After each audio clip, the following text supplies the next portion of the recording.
우리가 사는 세상에는 여러 가지 문제가 많이 있습니다. 저는 이 세상에 왜 이렇게 문제가 많은가, 좀 문제가 없었으면 좋겠다 하는데 우리 인생이라고 하는 것 자체가 그냥 처음부터 끝까지 문제 덩어리인 것 같습니다. 그래서 여러 가지 문제가 많은데 이렇게 사람들이 관계를 맺으면서 살다 보면 어떠한 문제가 발생하느냐, 오해라고 하는 것에 그 문제가 발생합니다. 오해. 그래서 저도 이렇게 살아가면서 제 아내하고 이렇게 말다툼을 할 때 그 말다툼의 그 원인의 대부분이 오해에서 나오는 거예요. 내 본심을 그렇게 몰라주냐 그거죠. 그러니까 왜 이렇게 오해하냐. 나는 이렇게 얘기를 했는데 왜 당신은 이렇게 듣냐. 그게 오해예요. 그래서 제가 오해가 뭔가 하고 네이버에 가서 좀 사전 좀 한번 찾아봤습니다. 그랬더니 오해가 뭐라고 돼 있냐면 그릇되게 해석하거나 뜻을 잘못 아는 게 오해다, 이렇게 돼 있어요. 그러니까 여러분 무슨 얘기하는지 아시죠? 하여튼 내가 이렇게 얘기했는데 사람이 저렇게 들으면 정신이 없어진단 말이에요. 그래서 가정에도 교회에도 구원받은 사람의 삶에도 구원받지 못한 사람의 삶에도 오해의 문제가 굉장히 많이 발생합니다. 부모 자식 간에도 발생하고. 이걸 어떻게 처리하고 살아야 되겠는가? 오늘 우리가 고린도후서 5장에 있는 말씀을 읽었습니다. 사도 바울이 굉장히 답답한 그러한 상황에 빠지게 됐습니다. 여러분 사도행전 읽어보시면은 그러면 예루살렘으로부터 이제 교회가 시작이 돼서 온 세상의 교회가 이제 이렇게 설립이 되는 그런 과정이 나와 있습니다. 사도행전 15장 그 이후로 이제 넘어가게 되면 사도 바울의 이제 선교 여행 중에 2차 선교 여행 그 기록이 이제 나와 있는데 사도행전 18장 1절에서 7절에 가서 보시면 사도 바울이 고린도라고 하는, 고린도는 지금의 아테네 아시죠? 아테네에서 조금 왼쪽에 있는 그와 같은 도시입니다. 그래서 그 고린도라고 하는 그러한 도시에 가서 사도 바울이 그 사람들에게서 월급을 받지 않고 거기서 스스로 장막을 만드는 그와 같은 일을 낮에는 열심히 하고 또 밤에는 이 사람들을 모아서 하나님의 왕국의 복음을 선포하고 예수 그리스도의 그 은혜의 복음을 선포하면서 자그만치 1년 반 동안 거기에서 목회 사역을 하게 됐습니다. 그래서 사도 바울의 그 목회 사역을 통해서 많은 사람들이 구원받고 그래서 고린도 교회라고 하는 고린도 그 도시 안에 교회가 이제 형성이 되기 시작했습니다. 그 이후에 이제 사도 바울이 거기를 떠나서 다른 지역으로 가서 말씀을 선포하다가 여기 고린도 전서와 고린도 후서는 빌립보라고 하는 빌립보, 그래서 여러분이 지금의 그 그리스라고 하는 그런 나라를 가서 보실 때 그리스 남부 지역은 아가야라고 하는 그런 지역이고 그리스 북부 지역은 마케도니아라고 하는 그런 지역이었어요. 그래서 고린도는 아가야에 속해 있고 그 다음에 빌립보는 저 위에 있는 마케도니아에 속해 있습니다. 그래서 빌립보에 가서 고린도 교회의 그 소식을 들으니까 고린도 교회 문제가 굉장히 많았다는 거예요. 어떤 문제가 생겼냐? 교회에 분열이 생겼어요. 나는 베드로파다, 나는 바울파다, 나는 그리스도파다 해서 분열이 생기고 그 다음에 법정 소송이 또 교회 형제들 가운데 생긴 거예요. 형제들끼리 해결이 안 되니까 우리 믿는 사람이면 다 같이 법정에 가자 해서 법정에 가는 그런 일이 생기고 근친 상간의 문제가 교회 안에서 생기게 되고 교회 안에서 이혼하는 그와 같은 문제가 생기게 되고 또 남자와 여자들의 그런 옷차림이라든지 어떻게 교회에서 우리가 행동해야 될 것인가 그런 다양한 그런 문제들이 생기게 되고 또 주의 만찬을 잘못해서 사람들이 죽는 것과 같은 문제도 생기게 되고 또 그 안에 은사의 문제가 생겨서 방언을 하는 사람들과 방언을 하지 않는 사람들이 생겨서 서로 너가 더 잘 섬기냐 잘 섬기지 못하냐 방언이 맞냐 그러냐 하여튼 이와 같은 그런 문제가 생기게 되고 또 맨 마지막에 가서는 부활이 없다고 하는 사람들이 생긴 거예요. 어떻게 그 그리스 사상에 또 영향을 받고는 구원받은 사람들 가운데 부활이 지나갔다 그러고 부활이 없다 그러고 이와 같은 그러한 이단 교리를 선포하는 그와 같은 자들이 이제 생기게 됐습니다. 그래서 사도 바울이 이게 안 되겠구나 해서 빌립보에서 고린도 전서를 이제 기록을 했습니다. 그래서 이 모든 문제를 16장에 걸쳐 갖고 자세하게 교회에서 어떻게 행해야 될 것인가 사도 바울이 이제 이 말씀을 전해줬어요. 그리고 사도 바울이 고린도전서 16장에 가서 내가 이제 마케도니아의 여러 교회를 지나갔고 다시 너희 고린도 아가야에 있는 이 고린도 교회에 내가 내려가겠다 이렇게 이제 이야기를 했습니다. 그런데 사도 바울이 말씀을 선포하다 보니까 그 약속을 지키지 못하게 됐어요. 어느 날 어느 시점에 내가 내려가겠다 이렇게 얘기를 했는데 그걸 지키지 못하게 된 거예요. 그렇게 되니까 고린도에 있는 그 성도들이 이제는 무엇을 의심하기 시작했냐면 아니 하나님의 사람이 어떻게 거짓말을 하냐. 그렇죠? 그러니까 사도 바울은 사도가 아니다. 사도 바울은 사도가 아니라는 거야. 오기로 했으면 그날 와야지. 왜 오지 않느냐는 거예요. 그러니까 이 결정을 번복하고 이런 걸 보니까 이건 하나님의 사람이 아니다 해서 사도 바울의 그 사도직에 대해서 의심하는 그와 같은 사람들이 생긴 거예요. 그러니까 사도 바울이 얼마나 분통이 터졌겠어요. 그러니까 사도 바울이 이 고린도전서 4장 15절에 가서 보면 무엇라고 이야기하냐면 그리스도 안에서 너희에게 10,000명의 스승이 있을지언정 아버지는 많지 않다. 그런데 내가 너희들을 낳은 아버지다. 지금 그렇게 이야기하고 있어요. 내가 너희들 낳은 아버지인데 시간이 조금 이렇게 지났다고 사람 얼굴이 보이지 않는다고 이젠 와서는 뭐 우리를 낳은 사람도 아니고 심지어 하나님의 사람도 아니고 사도는 더더욱 아니다 하니까 이런 오해가 생기니까 사도 바울이 너무너무 답답한 그러한 그 상황에 이제 빠지게 된 겁니다. 그래서 이 고린도 후서에서는 사도 바울이 이와 같은 그 상황 속에서 이 사람들을 어떻게 이 하나님께로 다시 이렇게 인도해야 될 것인가 해서 사도 바울의 그 지극히 인간적인 그와 같은 그 호소와 간절한 그와 같은 회개 촉구와 그 인간성의 그 모든 것들이 들어있는 그 말씀이 고린도 후서예요. 이 안에 들어가 보시면 사도 바울의 인간적인 그런 그 모습이 많이 들어가 있습니다.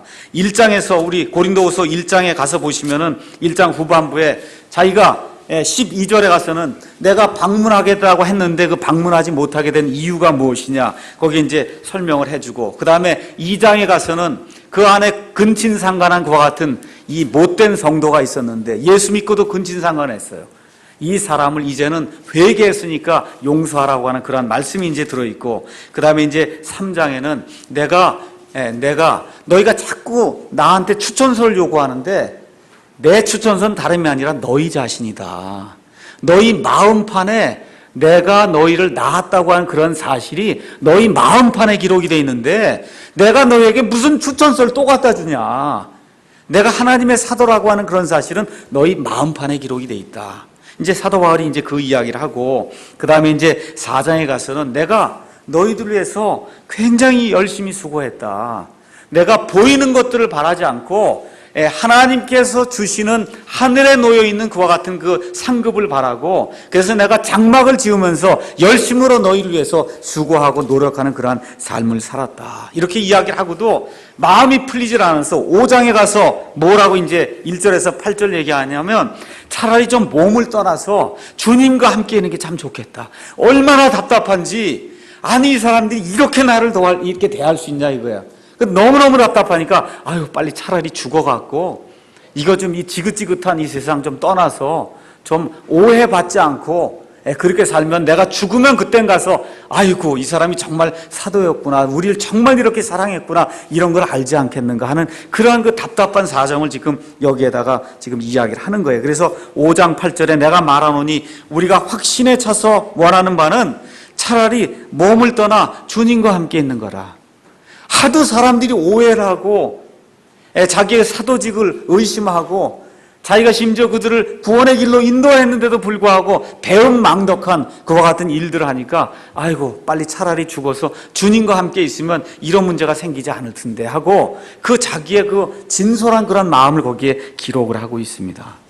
그러면서 5장 9절에서 이제 11절에는 이 땅에서는 우리가 어쩔 수 없이 예수님을 믿었음에도 불구하고 예수님과 떨어져 지낼 수밖에 없다는 거예요. 그렇지 않습니까, 여러분? 예수님과 저희가 떨어져 지낼 수밖에 없잖아요. 그렇다 그래서 죄를 지으면 안 된다. 함부로 판단하지 마라. 함부로 오해하고, 함부로 판단하고, 함부로 비난하지 말라고 지금 이야기하면서 무슨 말씀을 주시느냐 하면, 우리 각자가 맨 마지막에 구원은 받았어도 예수 그리스도의 심판석 앞에 서서 일일이 한 사람 한 사람이 자기 몸으로 행한 것을 이 예수님 앞에 가서 하나하나 회개 보고하는 그와 같은 때가 우리에게 오기 때문에, 그래서 이 땅에 사는 동안에 죄 가운데 거하지 말고, 이런 오해하지 말고 사람의 진심을 알아주고 그렇게 하는 그런 생활을 해야 된다. 이제 그렇게 이야기를 하는 겁니다. 자, 그래서 오늘 읽은 5장 12절에서 그 17절에 있는 그 말씀은 우리 그리스도인들이 이 땅에 살다 보면 육신이라고 하는 걸 지금 잊고 있기 때문에 이와 같은 여러 가지 오해가 생기고 여러 가지 육신에 사로잡혀서 어쩔 수 없이 자꾸 남을 판단하고 비방하고 나를 좀 봐달라 그러고 이와 같은 일들이 생긴다는 겁니다. 그래서 5장 12절에서 17절에 있는 말씀을 통해서 우리가 과거의 틀을 부수자라고 하는 그와 같은 그 제목을 가지고 어떻게 우리가 육신을 이기고 그리스도의 심판석 앞에 가서 서게 될 때 예수 그리스도께 올바로 회개 보고를 할 수 있는가 한번 생각해 보도록 하겠습니다. 그래서 첫 번째 대지는 이 육신의 문제를 어떻게 처리할 거냐 그 얘기예요. 육신의 문제. 5장 16절 가서 보니까 그러므로 이제부터는 우리가 아무도 육신을 따라 알지 아니하노니 참으로 우리가 그리스도도 육신을 따라 알았으나 이제부터는 그분을 더 이상 그같이 알지 아니하노라. 그래서 첫 번째 우리가 가정에서 교회에서 사회에서 제대로 생활하기 위해서는 육신의 문제를 잘 처리해야 된다는 거예요. 육신이 무엇인가 제가 좀 이렇게 육신 그러니까 육체라고 표현도 되고 육신이라도 표현이 됐어요. 이게 다 육신이죠. 육신 맞잖아요. 근데 이 육신이 도대체 무슨 문제가 되는가? 성경에서 육신이라고 얘기할 때 이건 무엇을 이야기하는가? 한번 잘 생각해 보도록 하겠습니다. 저도 과거에 교회를 하다가 실족을 해서 그래서 아주 어려움을 많이 겪었습니다. 2년 전인가 3년 전에는 제가 캐나다의 에드몬턴이라고 하는 데를 가서 거기 어느 장로님 가정에서 머물다가 아마 한 11월쯤 된 것 같아요. 에드먼턴은 영하 40도까지 내려가는 그러한 지역이에요. 그래서 눈이 많이 내렸는데 어느 공원을 가자 그렇게 이야기를 하더라고요. 그래서 저와 제 아내와 그 장로님 부부가 같이 공원을 갔습니다. 공원에 눈이 많이 내려 있는데 우리가 같이 기도하자. 그래서 각자가 흩어져서 이제 기도하는데 저도 이제 그 공원을 이제 돌아다니면 사람이 아무도 없잖아요. 눈이 많이 내렸는데 그렇게 슬프더라고요. 이렇게 사람들이 나를 이렇게 오해할 수 있나? 내 아내가 이렇게 나를 오해할 수 있나? 뭐 등등 이런 걸 생각하면서 한 시간 이상 울며 이렇게 헤맨 그와 같은 그 기억이 있거든요. 왜 그러느냐?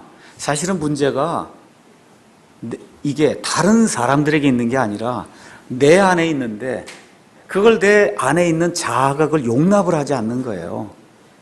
그렇게 되니까 이걸 자꾸 다른 사람에게 이렇게 문제가 있는 걸 이렇게 착각을 하게 되고 그러다 보니까 자꾸 오해를 한다고 생각을 하게 되고 그렇게 자꾸 마음이 그쪽으로 흘러가다 보니까 사람이 그렇게 변하는 것 같더라고요. 그렇게 해서 다 우울증도 걸리고 여러 가지 문제가 그래서 이제 생기는 것 같습니다. 그래서 문제의 대부분은 사실은 다른 사람이 아니라 나 때문에 생긴다. 우리 김지훈 형제 이제 딸을 이제 낳게 됐어요. 아기를 낳으면 아기 몸무게가 3kg에서 한 4kg 되고 길이가 이제 한 60cm 되는 요만한 애가 나거든요. 그래서 응애하고 딱 이 땅에 태어나는 그 순간부터 그 아기는 이 세상의 모든 것을 나 중심으로 보는 그런 삶을 시작을 하는 겁니다. 그 아이도 마찬가지고 저도 마찬가지고 여기 앉아있는 모든 사람이 다 똑같아요. 모든 환경에서 내가 주인이 되고 내가 중심이 되고 나 중심으로 생각을 하게 되고 모든 사람이 다 나를 좀 좋게 해주고 이렇게 하는 그런 바람 속에서 죽을 때까지 그렇게 살 수밖에 없도록 사람이 그런 방식으로 태어난다 그 얘기입니다. 왜 그러냐? 첫사람 아담이 하나님께 반역을 하고 그래서 그 안에 죄성이라고 하는 그와 같은 죄성의 그 피가 우리 가운데 흘러오고 있기 때문에 누구나 다 그래요. 그래서 다윗의 표현대로 얘기하면 내 어머니가 죄 가운데서 나를 수태하였습니다. 심리학자들의 그러한 그 분석에 따르면은 사람들의 어떤 그 인식 습관, 또 판단 습관, 또 언어 구사, 그 다음에 성격, 이런 모든 것은 대부분 10살이 되기 전에 다 형성이 된다고 그렇게 이야기를 합니다. 다시 말씀드리면 한 10살이 될 때까지 그 주변 환경이 어떻게 되었느냐에 따라서 그 아이의 그 언어 습관, 어떤 걸 인식하고 판단하는 것, 그 다음에 그 사람의 가치관, 이런 것들이 한 10살이 될 때까지 거의가 다 형성이 된다는 겁니다. 그래서 하나님께서 우리 사람에게 지성과 이제 감정을 주셨습니다. 근데 지성 이야기는 제가 나중에 하겠고, 오늘은 감정 이야기를 좀 하려고 합니다. 이 감정이라고 있는 게 이게 좋은 거예요. 기쁘면 기쁘게 감정을 나타내고 슬프면 슬프게 나타내고 이게 좋은 건데, 많은 경우에 우리가 잘못하면 감정의 노예가 되기 쉽다는 겁니다. 제가 잠깐 예를 들어볼게요.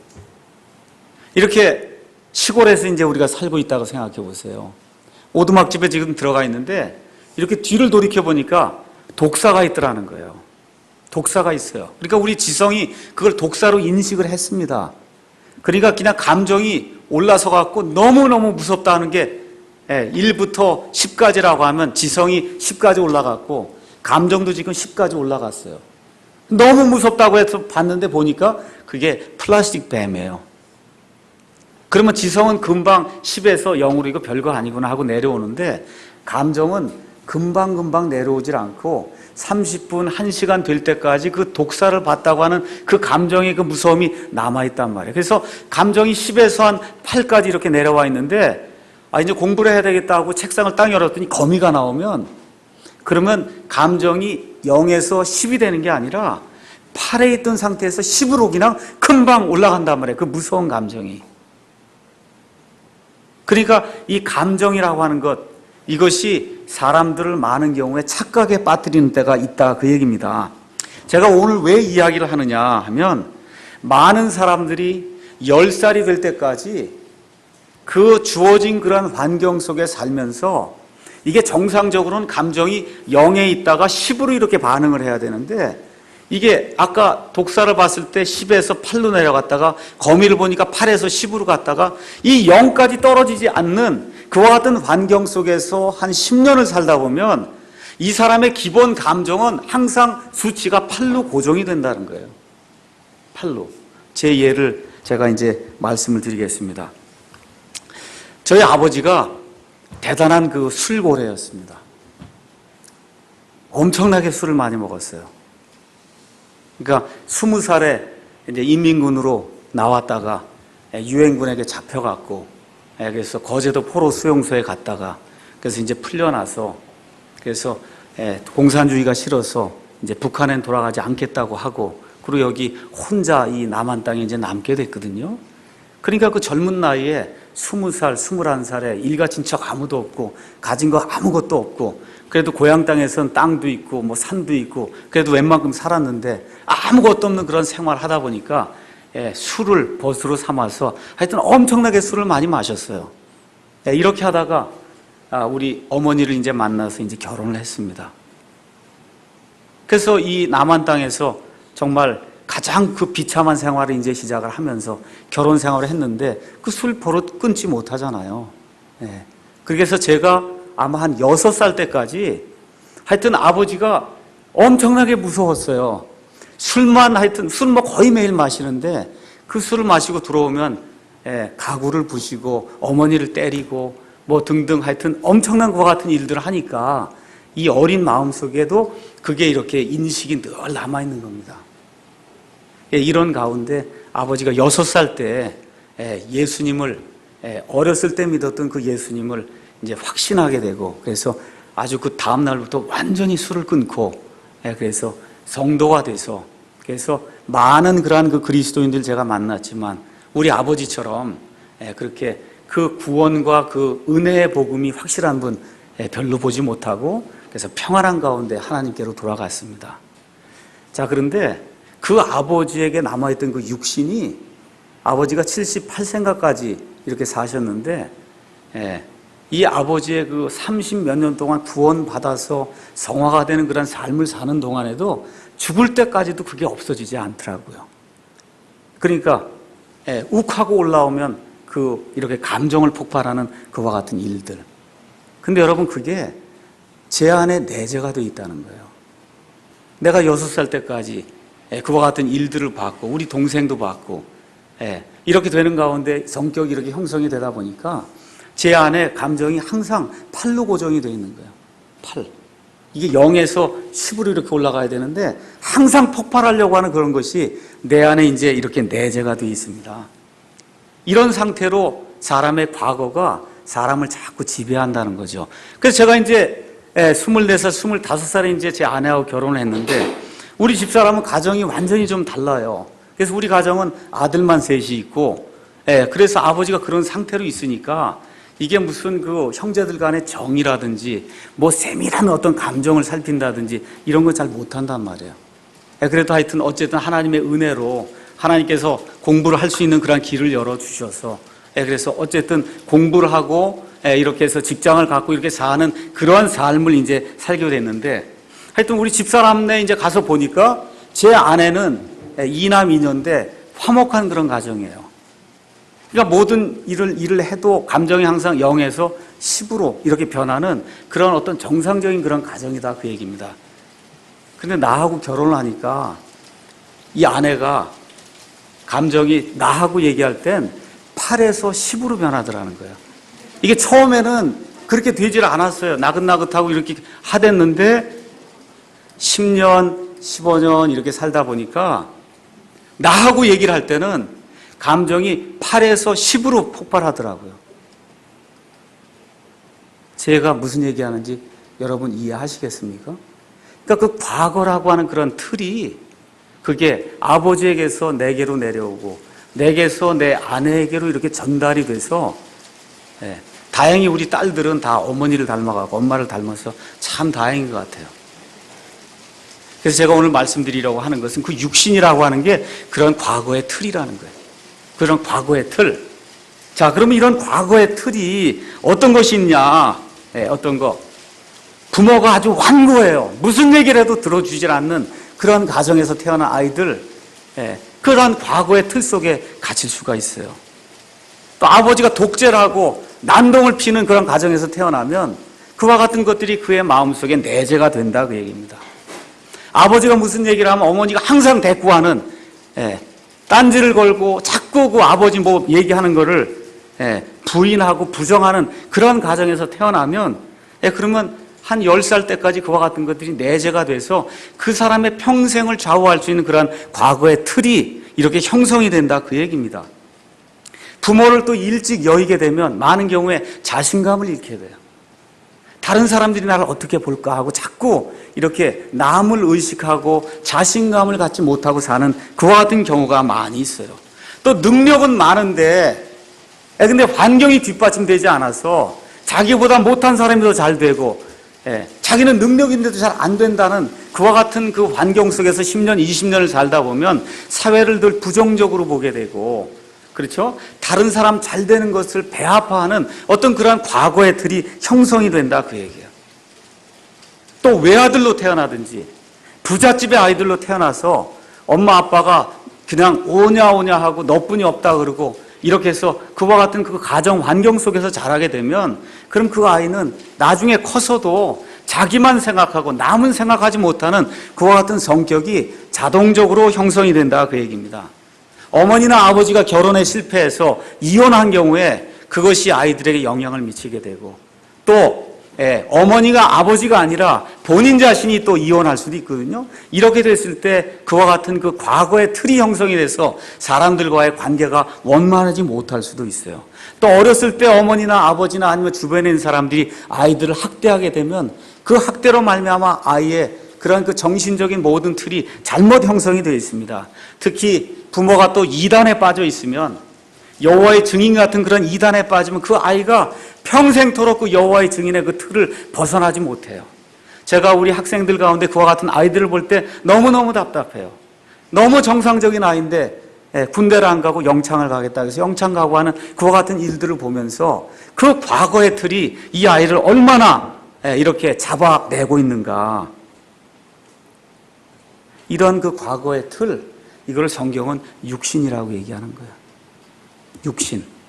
그래서 이러한 과거의 틀을 갖고 있으면 무슨 이야기를 하든지 무슨 행동을 하든지 꼭 그 틀로다 한번 걸르고선 그걸 받아들인단 말이에요. 그 틀이 항상 나를 걸러내. 누가 이런 얘기를 해도 그 틀에다 집어넣어서는 그걸 걸러내니까 자꾸 오해하게 되고 남을 미워하게 되고 비방하게 되고 하는 그런 일들이 생긴다, 그 얘기입니다. 그래서 이 육신의 문제를 제대로 해결하지 못하면, 그래서 육신은 누구나 다 있어요. 지금까지 제가 말씀드린 건 부정적인 육신이에요. 이 부정적인 육신은 하나님과 원수가 됩니다. 그런데 성경에 보면 긍정적인 육신도 있어요. 이 긍정적인 육신도 하나님께 원수가 돼요. 빌립보서 가서 한번 잠깐 보겠습니다. 빌립보서 3장 4절에서부터 6절에 있는 그 말씀을 가서 보면 사도 바울이 자기 자신의 과거의 틀을 이야기하는 그런 대목이 나옵니다. 4절에 나 역시 육체를 신뢰할 수도 있지만 그리하지 아니하노라. 만일 어떤 사람이 육체를 신뢰할 만한 것이 자기에게 있는 줄로 생각하면 나는 더욱더 그리하리니 내가 여드레째 되는 날 할례를 받았고 이스라엘의 줄기에 속한 자여 베냐민 지파에 속한 자여 히브리인 중에 히브리인이요 율법에 관하여는 바리새인이요 열심으로는 교회를 핍박하였고 율법에 있는 의로는 흠이 없다 그랬어요. 이거 아주 긍정적인 육체죠. 너무너무 훌륭하잖아요. 뭐 잘못한 게 없이 그렇게 깨끗하게 사는 거예요. 아, 이렇게 되면 좋지 않겠나? 이게 이렇게 되는 사람들의 대부분이 자기 의로 하나님 앞에 쓰려고 합니다. 이게 더 나빠요. 이 긍정적인 육체를 갖는 게 부정적인 육체를 받는 것보다 더 나빠요. 이 부정적인 육체를 가진 사람은 자기 문제를 알기 때문에 아버지 하나님 나를 좀 도와주십시오 하고 때가 되면 이렇게 회개할 그런 여지가 있는데, 이 긍정적인 육체를 갖게 되면 내가 다 잘하고 있는데 이게 무슨 문제가 있나 해서 하나님을 찾지 않습니다. 그래서 저와 여러분이 혹시 부정적인 육체를 갖고 있으면은, 부정적인 과거의 틀을 가지고 있으면 그 복된 거예요. 하나님의 강함이 나의 연약함 가운데서 나타난다고 성경이 이야기를 하고 있습니다. 그래서 하나님 보시기에는 부정적인 육체든 긍정적인 육체든 하나님 보시기에는 다 헛된 것이요 하나님 보시기에는 의로운 것이 못 된다고 지금 성경이 이야기를 하고 있는 겁니다. 그래서 이 고린도 교회의 문제를 사도 바울이 가만히 살펴보니까 무슨 문제냐? 육신의 문제라는 거예요. 육신의 문제. 과거의 틀의 문제를 가지고 자꾸 그걸로 다 이렇게 통해서 사람을 보고 사람의 말을 이렇게 믿다 보니까, 그러니까 육신에 빠져서 그래서 사람을 육신대로 판단하는 그와 같은 일이 생기게 됐다는 겁니다. 그래서 지금 사도 바울이 뭐라 그래요? 뭐라고 지금 이야기하느냐 하면, 그러므로 이제부터는 우리가 아무도 육신을 따라 알지 아니한다 그랬어요. 과거의 틀을 따라 알지 않는다는 거예요. 내가 과거에 어떤 부정적인 것과 같은 과거의 틀이 있었든지 상관하지 않고 이제는 내가 육신을 따라 알지 않는다. 육신. 중요한 거예요. 아무도 육신을 따라 알지 않는다는 거예요. 빈부, 귀천 상관하지 않는다는 거예요. 남녀노소 상관하지 않는다는 거예요. 유대인이냐 이방인이냐 상관하지 않는다는 겁니다. 학벌이 좋으냐 가문이 좋으냐 돈이 많으냐 이런 거 상관하지 않는다는 거예요. 심지어 과거에 부모에게 학대를 받았든지 아니면 부모에게 너무나 좋은 사랑을 받아서 좋은 환경에 있었든지 이런 과거의 모든 틀을 완전히 나는 이제부터는 알지 아니하겠다. 이 틀의 문제를 저와 여러분이 해결하지 않으면, 그러면 가정에서 첫 번째는 자기 자신에게 문제가 있어요. 매일 생깁니다. 그 틀로 인해서. 그 다음에 가정에서 문제가 생겨요. 반드시 생기게 돼 있어요. 그 다음에 교회에서 문제를 일으킬 수밖에 없다 그 얘기예요. 사회 나가면 사회에서도 문제가 된다 그 얘기입니다.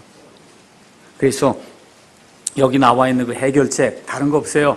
옛날에 장로교였든지 장로교를 다녔든지 감리교를 다녔든지 침례교를 다녔든지 그게 중요한 것이 아니라 여기 성경이 지금 뭐라고 이야기하느냐 그 틀에 내가 자신을 맞추어야 되겠다. 이렇게 하고 과거의 모든 이력을 버리기로 저와 여러분이 그리스도 안에서 작정을 하게 될 때 저와 여러분의 개인의 삶과 가정의 삶과 교회의 삶과 사회생활의 그와 같은 삶에서 하나님이 주시는 그와 같은 기쁨을 누릴 수가 있다 그 얘기입니다.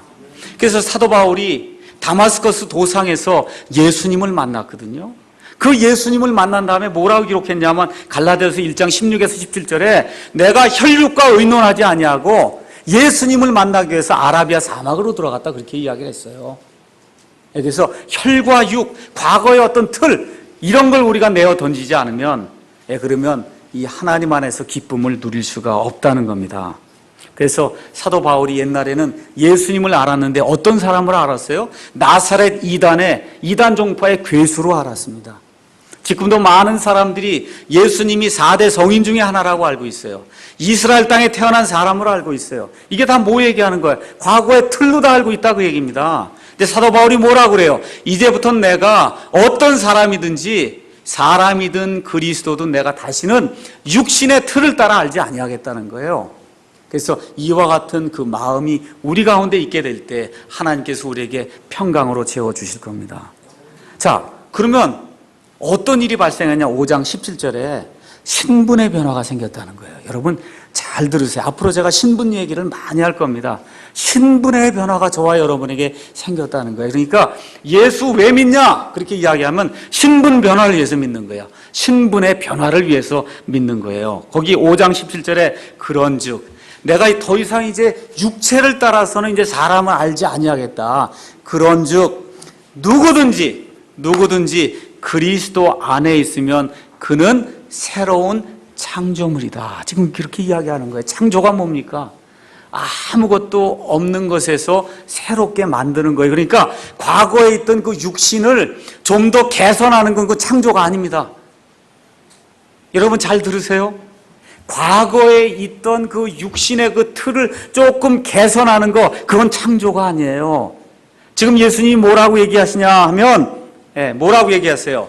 옛 것들은 다 지나갔으니 보라 모든 것이 새롭게 되었도다. 여러분 믿으세요? 일부분만 아니면 100% 어떻게 새롭게 됐다는 거예요? 100% 새롭게 됐다 그래요? 아니면 일부분만 새롭게 됐다 그래요? 100% 완전히 새롭게 무에서 유가 됐다는 거예요. 누가 그렇다는 거예요? 예수님 안에 있는 사람이. 내 자신 한번 보세요. 내 자신. 이거 보니까 이게 죄덩어리죠, 이게. 맞습니까? 맞아요? 육신 안에서 살죠? 맞아요? 과거의 틀 속에서 살지 않습니까? 맞죠? 근데 그거 하나님 보실 때는 그렇지 않다는 거예요. 하나님 보실 때 저와 여러분의 신분은 그렇지 않다는 거예요. 나는 그렇게 보이는데 나는 이렇게 약한가 그런데 하나님 보실 때는 누구든지 그리스도 안에 있으면 새로운 창조물로 하나님이 봐주신다는 겁니다. 신분의 변화가 생겼다는 거예요. 하나님 보실 때. 그래서 하나님의 아들, 딸이 돼서 그래서 예수님과 함께 공동 상속자가 되는 그와 같은 신분의 변화가 생겼다는 거예요. 그래서 성경, 신약 성경 중에 가장 중요한 단어가 뭐냐? 그리스도 예수 안에라는 단어예요. 누구든지 그리스도 예수님 안에 있으면 신분이 바뀌는 거예요. 신분이 바뀌어요. 그래서 갈라디아서 2장 20절에 가서 보니까 내가 그리스도와 함께 십자가에 못 박혀 있으나 그럼에도 불구하고 내가 산다. 그러나 내가 아니요 내 안에서 그리스도께서 사신다. 그 말씀한 다음에 이후로 내가 이 육체를 가지고 사는 삶은 잘 들으세요. 나를 위해 자기를 주신 하나님의 아들의 믿음으로 산다 그랬어요. 누구의 믿음으로 살아요? 내 믿음이 아니고 누구의 믿음? 하나님의 아들로부터 오는 그 믿음. 우리 예수님이 믿음의 창시자잖아요.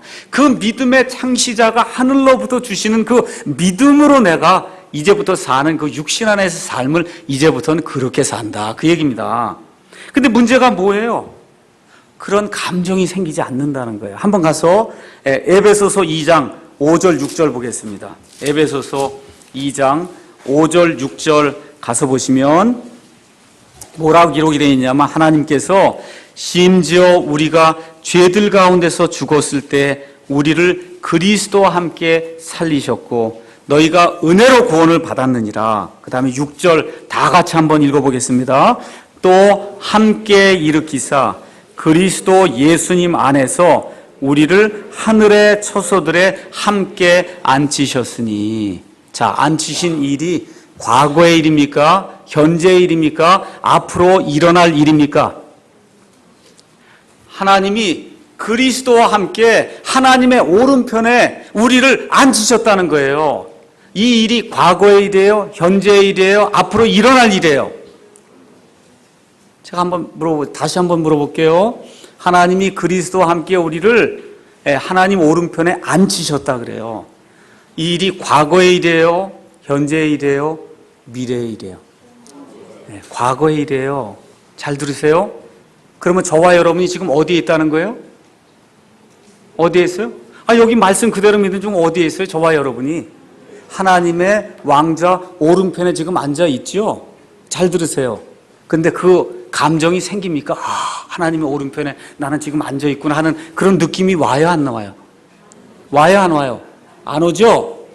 안 오죠? 그 감정이 생겨요, 안 생겨요? 생겨요, 안 생겨요? 안 생기죠? 그래서 그 감정대로 살면 안 된다는 거예요. 뭐대로 살아요? 여기 기록된 대로 믿음으로 사는 거예요. 여기 기록된 대로 믿음으로 사는데 그 믿음이 누구의 믿음이라고요?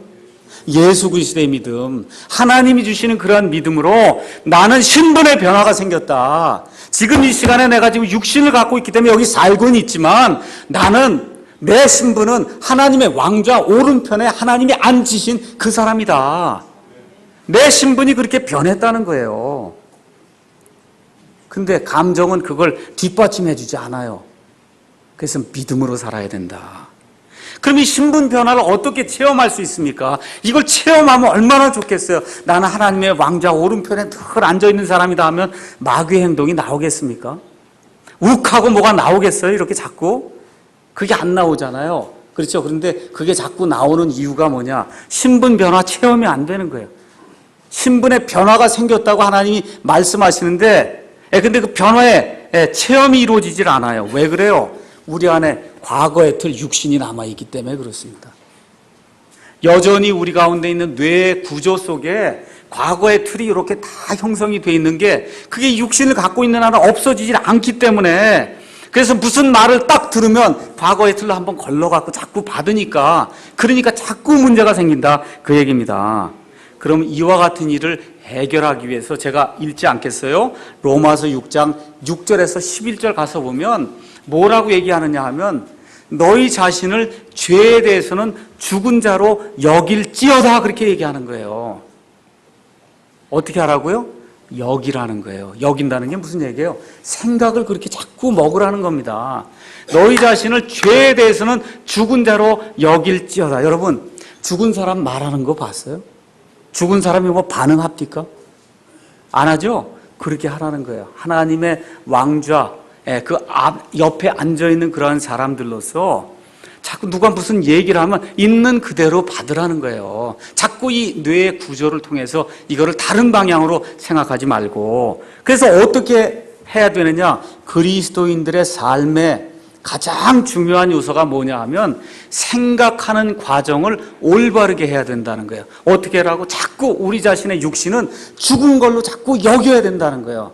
죽은 걸로 여겨야 돼. 그 얘기 무슨 얘기예요? 바르게 생각을 해야 된다. 그 얘기입니다. 바르게 생각을 해야 돼요. 그럼 바르게 생각하는 게 어떻게 영향을 받느냐? 하나님의 말씀을 자꾸 읽어야 그래야 바른 생각이 자꾸 드는 겁니다. 바른 생각이. 그래서 로마서 12장 2절에 너희는 세상에 동화되지 말고 잘 들으세요. 생각의 변화를 받아 하나님의 온전하신 뜻이 뭔지 입증하라는 거예요. 뭐의 변화를 받아? 생각의 변화. 이게 자꾸 변화해야 돼요. 무슨 얘기를 들으면 생각의 변화가 자꾸 생겨야 되는 거예요. 그러니까 감정이 튀어나오려고 하고 헛말이 자꾸 나올 때마다 이 생각의 변화를 자꾸 일으켜야 돼야 된다 그 얘기예요. 자꾸 무슨 얘기를 하거나 화를 내려고 하거나 남편에게 자꾸 무슨 얘기를 이렇게 되받아 치려고 하거나 이런 얘기가 나오면은 생각의 변화를 가져야 돼. 생각의 변화. 어떻게? 나는 하나님의 왕좌 오른편에 앉아있는 하나님의 아들, 딸이다. 내 신분이 이와 같은 신분인데 어떻게 마귀의 행동을 할 수 있겠냐 하고 자꾸 생각의 변화를 자꾸 추구하게 될 때 하나님의 영께서 우리에게 이 육신의 틀을 깰 수 있는 그와 같은 능력을 주신다는 거예요. 위선자가 뭐가 위선자예요? 위선자. 겉과 속이 다른 게 위선자죠. 여러분 하나님의 아들, 딸 맞습니까? 근데 왜 저와 여러분이 마귀의 일을 해요? 그 위선자잖아요. 맞아요? 네. 하나님의 아들, 딸이면 하나님의 아들, 딸에 걸맞은 행동이 나와야 될 거 아니에요. 맞습니까? 어디에서? 가정에서, 교회에서, 사회에서 그렇게 나와야 되잖아요. 그게 안 나오고 마귀의 일이 자꾸 나오면 그 위선이란 말이에요. 그 위선. 예수님이 그 위선을 미워하신단 말이에요. 그래서 이제부터는 생각의 틀을 자꾸 바꿔야 돼요. 이 말을 하기 전에 이걸 하면 저 상대방이 상처를 입을까 입지 않을까 이렇게 욱하고 자꾸 화를 내면 내 아내가 내 남편이 이렇게 이것으로 말미암아 상처를 입을까 입지 않을까 내 아이들이 상처를 입지 않을까 입을까를 자꾸 생각하는 그 생각의 프로세스를 이렇게 자꾸 거치게 될 때 그때 하나님께서 이것을 육신의 틀을 깨서 이길 수 있는 그와 같은 능력을 우리에게 허락해 주신다는 겁니다.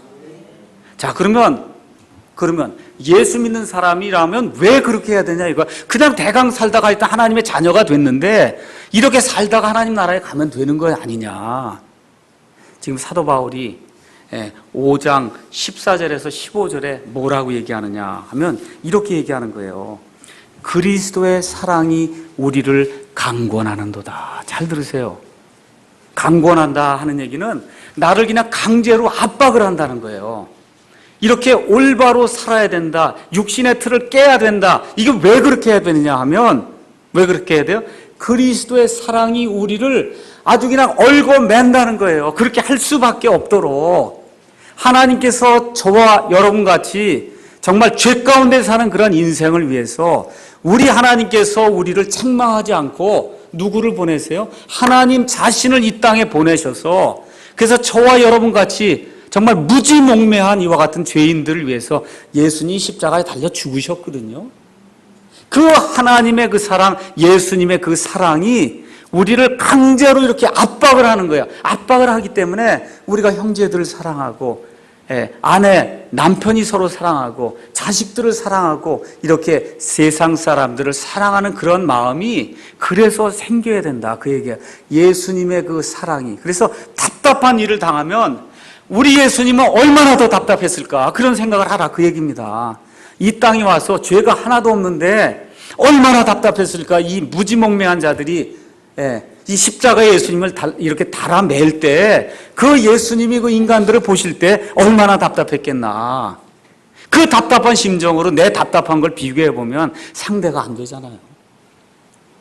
지금 그 얘기를 하는 거예요. 그리스도의 사랑이 우리를 강권한다. 그 얘기입니다. 그래서 15절에 뭐라고 말씀했냐. 그분께서 모든 사람을 위하여 죽으신 것은 살아있는 자들이 이제부터는 자기를 위하여 살지 아니하고 오직 자기를 위하여 죽었다가 다시 살아나신 분을 위하여 살게 하려 합니다. 지금 성경이 그렇게 이야기를 하는 겁니다. 그래서 가정생활을 하든 교회 생활을 하든 이제는 내가 하나님의 자녀로 신분이 바뀌었으니까 그렇죠? 이제는 나를 위해 사는 게 아니고 누굴 위해 살아요? 예수님을 위해 산다. 그 예수님 위해 사는 게 육신 갖고 되겠어요? 안 되겠고요? 안 되죠? 그러니까 예수님을 위해서 내 육신엔 선한 게 없기 때문에 그걸 다 불가능해요. 그래서 뭐라 그래요? 내 안에서 누가 산다 그래요? 예수님이 살도록 자꾸 허용을 해야 된다는 거예요. 그 허용을 어떻게 하라고요? 생각을 통해서. 자꾸 생각의 변화를 가져와서 예수님이 나를 통해 사실 수 있도록 내 자신을 자꾸 거기에 이렇게 내어놓게 될 때, 그러면 어떻게 돼요? 나를 위해 살지 아니하고 나를 위해 죽었다가 다시 일어나신 그분을 위해서 우리가 살게 될 때 남편과 아내가 어떻게 더 화목하지 않을 수가 있겠어요? 맞습니까? 그렇잖아요. 남편과 아내가 어떻게 화목하지 않을 수가 있어요? 부모 자식 간이 더 사랑하는 그런 관계로 발전하지 않겠습니까? 그렇죠? 교회 안에서 형제들 이야기하거나 할 때 더 사랑으로 대하게 되고, 그렇죠? 예수님을 섬기듯이 형제 자매들을 우리가 섬기지 않겠냐, 그런 얘기입니다. 그래서 오늘 말씀을 우리가 정리를 해보겠습니다. 사람은 누구나 다 과거의 틀을 가지고 있어요. 그거 없는 사람은 아무도 없습니다. 그런데 구원받아도 그 틀이 여전히 남아있다, 그 얘기예요. 그거 없어지지 않아요. 이 육신이 저 무덤 속에 들어가기 전까지는 과거의 그 틀이 뇌에 그대로 남아있어요. 이 틀을 깨지 않으면 그럼 뭐가 나와요? 육신이 자꾸 나온다, 그 얘기예요. 육신이 나와요. 그러면 어떻게 돼요? 예수 믿고 구원은 받아서 신분적으로 하나님의 오른편에 앉아 있음에도 불구하고 마귀 일을 한다, 그 얘기입니다. 마귀 일을 하게 돼 있어요. 내가 그렇거든요. 내가 뭐 다른 사람 얘기하는 게 아니라 내 자신이 마귀 일을 한다, 그 얘기입니다. 어떻게 하라고요? 생각의 변화를 받아야 된다, 그 얘기야. 생각의 변화. 어떤 변화? 나는 예수님과 함께 죽었다가 예수님과 함께 다시 살아난 자로서 하나님의 오른편에 앉아있는 하나님의 아들, 딸이다. 이 하나님의 아들, 딸에 걸맞은 그와 같은 일을 내가 해야 되겠구나 하면, 그러면 남편과 아내의 관계가 더 원만해지고, 제가 요새 그러잖아요. 제 아내에게 참 예쁘다 하고 맨날 그러거든요. 날이 갈수록 더 좋다, 그 얘기예요. 근데 육신을 제어하지 못하니까 이게 가끔 튀어나와서 문제인데, 그 이제 제어해야죠. 근데 날이 갈수록 좋다, 그 얘기예요, 부부가. 날이 갈수록 교회의 형제자매들이 더 좋고 우리 아이들이 더 좋고, 그래서 이런 관계로 발전하는 것이 하나님의 뜻이에요. 하나님의 뜻. 그래서 이것들을 잘 생각하시면서 이번 주에는 고린도후서 5장에 있는 그 말씀을 잘 기억하면서, 특별히 말 때문에 되게 문제가 생기거든요. 그래서 내가 말을 하나하나 할 때마다 저 형제 자매를 높여주고 저 형제 자매를 어떻게 하든지 귀하게 여기는 그런 말만 해야 되겠다 하면 그런 문제가 안 생깁니다. 이와 같은 아름다운 일이 우리 사랑침례교회에 날이 갈수록 넘쳐나기를 주님의 이름으로 축원합니다. 기도하시겠습니다.